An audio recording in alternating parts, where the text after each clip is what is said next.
Restaurant Unstoppable. What the most successful restaurateurs know that you don't. You can do it on a budget. Yes. You know, and my husband did most of the work, yeah, right? So what are some of the key takeaways, some of the key lessons you can share with us on how to do it on a budget?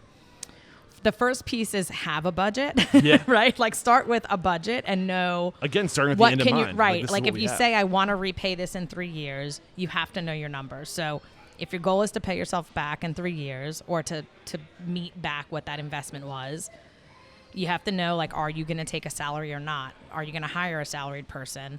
What approximately is going to be your labor spend? What's approximately going to be your food spend? And then how are you projecting your sales by knowing, some competitors, what's reasonable versus of like, what are you going to do in sales on a Tuesday versus a Sunday in the breakfast and brunch business?